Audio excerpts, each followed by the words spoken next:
The RackaRacka twins are YouTube's most chaotic creators. Their videos garnered millions of views while at the same time shocking audiences with their grotesque comedy sketches. The Ronald McDonald series was hands down one of the most graphic depictions of a killer clown I've ever seen, comparable to Art the Clown and Pennywise. Many people, including myself, remember watching these videos as a kid and being traumatized by Ronald McDonald. This gift of creating horror content would later impact their careers as professional filmmakers. Way before that, RackaRacka went on a generational run by making the best action-packed comedy sketches YouTube had ever seen.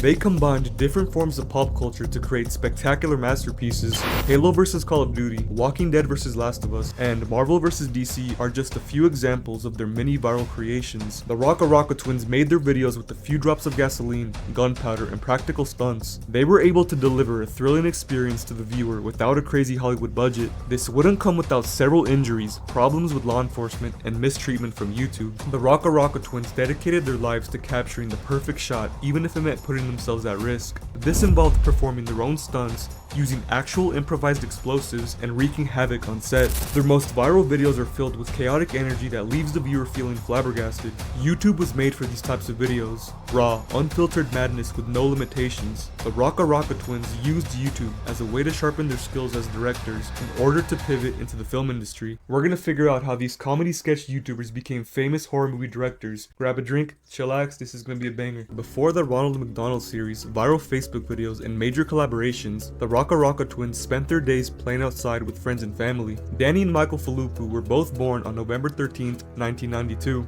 Their childhood consisted of watching movies, WWE matches, and making home videos. Since the age of 9, the twins have been making short films ranging from spaghetti westerns, gore movies, and horror films. They started a film series called The Evil Flamingo, which was about a sexually deviant flamingo that killed people. It was inspired by the Chucky series, which further boosted their interest in filmmaking. Friends and relatives would be cast in their early home movies because everyone just wanted to have fun. Speaking of fun, the Flute twins were obsessed with backyard wrestling. PCW was a wrestling series that involved smashing opponents through wooden tables covered with rusty nails. It wasn't uncommon for them to break fluorescent lights, use barbed wire, and dropkick each other. Things were getting out of control, so they decided to cancel the series before someone was seriously injured. By age 13, the Flute twins created a homemade TV series called Tamuffy. It was about a handsome superhero with superhuman abilities. The show had a staggering 10 seasons with 97 episodes per season, along with 6 spin-off movies. The series ended when they were 18 with one final Tamuffy movie that was cancelled because a lot of cast members lost interest in the project. Without much direction, the twins started posting fake fail videos on Facebook. Harlem Shake Gone Wrong and Knife Toaster Challenge are two videos that went viral and caught the attention of mainstream media. At first, Danny and Michael were against YouTube, refusing to post on the platform. After some convincing from some friends, they decided to give it a shot. They collaborated on a video called Ronald McDonald Attacks Grandpa. It was a public prank that almost landed them in jail. From this point on, the RackaRacka twins started dedicating all their time into creating violent comedy sketches. Instead of focusing on realistic plot lines, serious dialogue, or high-budget productions, they went balls to the wall when it came to making YouTube videos. I remember stumbling upon their channel when I was 11 years old, laughing uncontrollably because Ronald McDonald was really funny, but at the same time being traumatized because the videos were really graphic, disturbing, and shocking to watch. This level of horror would lay the foundation for their future filmmaking career. Before that, all the money they made from YouTube was reinvested back into creating content. The RackaRacka twins were so dedicated to creating high-quality videos that Danny sacrificed his health to fund their videos. Danny volunteered as a guinea pig for research drugs that hadn't yet reached the market. He was paid to take copious amounts of untested substances in order to acquire capital for future projects. In one instance, he began to violently shake because of a serious side effect from one of these drugs. Another side effect from one of these drugs gave him severe liver damage and caused his entire body to turn yellow like a Simpsons character. To fund my projects, I used to check into hospitals for a month. Okay, yeah. I used to check into hospitals for a month and test drugs that weren't on the market yet to see what their side effects would be. That's lit. I went and visited Danny while he was doing one of his medical trials, and he was doing this the whole time. And I'm like, are you right? He's like, yeah, it's just a side effect of the it's just a side effect of the drug. So yeah, no, we can shoot next week. One time I turned completely yellow because something happened to my liver. I was like a Simpson character. This would later pay off because their most viral videos had the best visual effects along with unique stunt coordination. Add this with pyrotechnics and improvised explosions, you have the recipe for a banger video. The RackaRacka channel captured YouTube in its prime, unhinged comedy sketches that were made for the viewer, before YouTube became a corporate giant that that panders to watered down personalities to serve advertisers. What's even more unique is that Danny and Michael filmed most of their best videos with friends and family. They weren't looking for serious actors or good-looking models. They focused on capturing chaotic energy with a twist of humor to deliver a thrilling experience to their fans. Early YouTube was a whole other beast. People had the creative freedom to do what they wanted without any limitations or worrying about serving an advertiser. Danny and Michael work synergetically when it comes to creating a piece of art. Danny is considered the brains of the operation, focusing more on camera work, brand deals, and the business side of RackaRacka. Michael's the stuntman who will gladly put himself in sketchy situations if it means getting the perfect shot. Michael took things too far by rigging a pyrotechnics device with nearby debris to make the explosion look cooler. I picked up some extra debris when they weren't looking and put it in to make sure that it's the best it could be. Did you tell anyone that when you did it? No. And then the explosion went off and it was it literally felt like if you could like line me up and just be like, bang, and hit me as hard as you can. That's what it felt like. Boosh, blew me off my feet, and then I got up. When I first sat up, I'm like, I think my whole face is gone. It felt like my whole face was just ripped off. I had this stick in my face, and I had to get rushed to hospital because I had this stick hanging out of my face.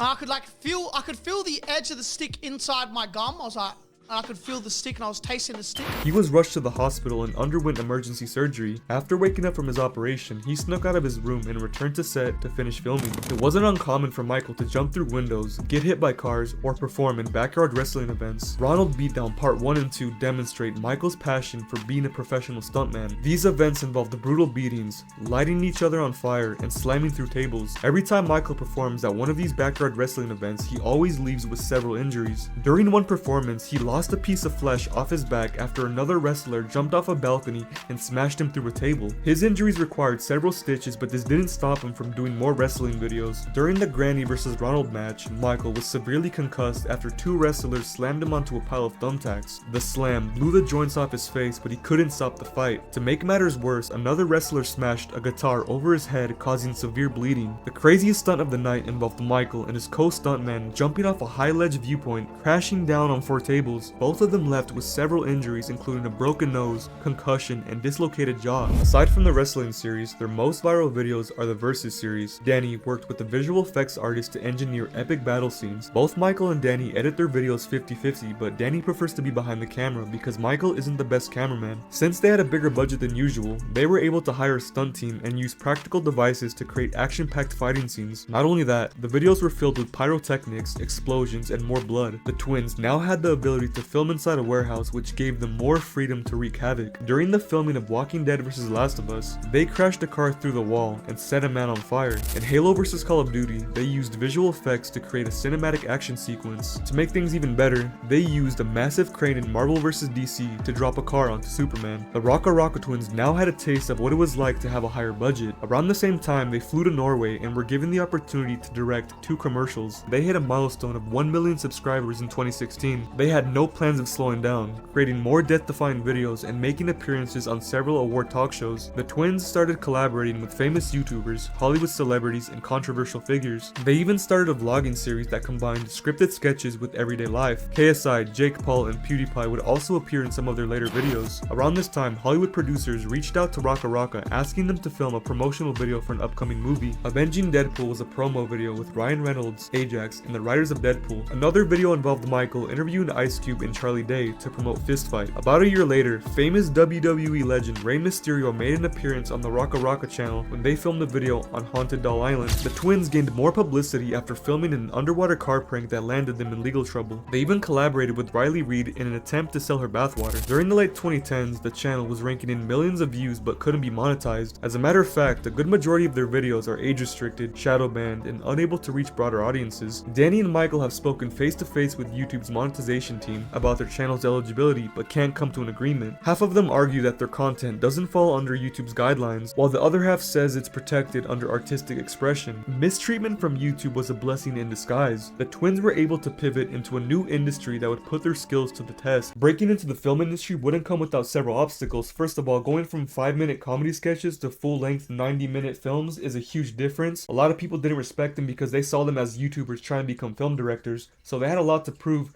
and little budget at first. Danny and Michael had little to no experience in high budget movie productions. Their only experience in show business was directing 2 commercials in Norway and filming a 13-minute short horror film. In late 2018, Danny was cooking up a script for a new horror movie and wanted to pitch his idea to Hollywood. After moving to Los Angeles, Danny was going around town trying to get a production company to buy his script. Nobody wanted to buy it because they didn't think the movie would break even in the box office. When that didn't work out, they decided to work with an Australian production company and were given a budget of $4.5 million.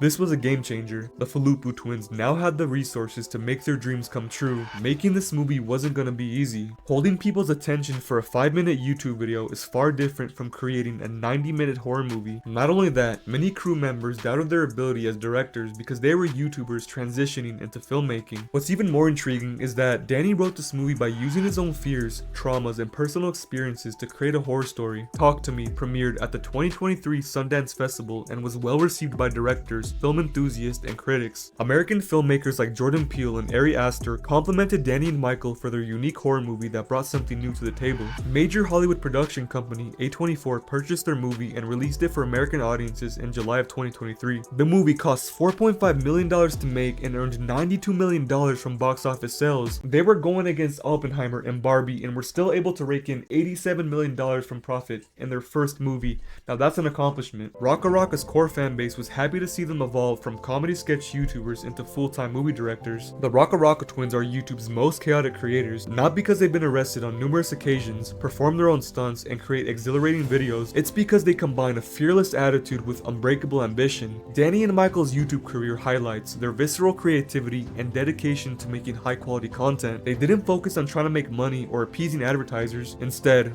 they focused their energy on becoming the best directors they could possibly be, using YouTube as a playground to explore new filming techniques, develop a signature style, and build a core fan base. The RackaRacka twins didn't switch up when the money from YouTube stopped coming in. As a matter of fact, they reinvested all of their income into creating spectacular masterpieces for their dedicated fans, doing everything in their power to show love to the people who believed in them the most. YouTube's changing climate was a sign to take a leap of faith and become movie directors. Anxiety, fear of failure, and stigmatization wasn't gonna hold them back. After years of sharpening their skills on YouTube, they were able to successfully transition into directing full-length movies. Talk to Me not only exceeded everyone's expectations, it paved a new path for up-and-coming filmmakers who want to create art without having to conform to the politics of Hollywood. A few years after their first movie, the RackaRacka twins dropped another full-length horror movie called Bring Her Back. As of right now, they haven't posted on their main channel for over 2 years, mainly because they're focusing on perfecting their craft as movie directors. Longtime fans appreciate their work on YouTube and are anticipating future projects such as Talk to Me 2, a deathmatch wrestling documentary, and possible Street Fighter remake. Against all odds, the RackaRacka twins were able to shatter every limitation and evolve into full-time filmmakers, while at the same time remaining true to themselves and showing appreciation to their longtime fans. Rewatching their videos gives me really strong nostalgia. I grew up watching their videos. If you haven't seen their channel, I recommend you watch it because you can see how they evolved from making small-time short films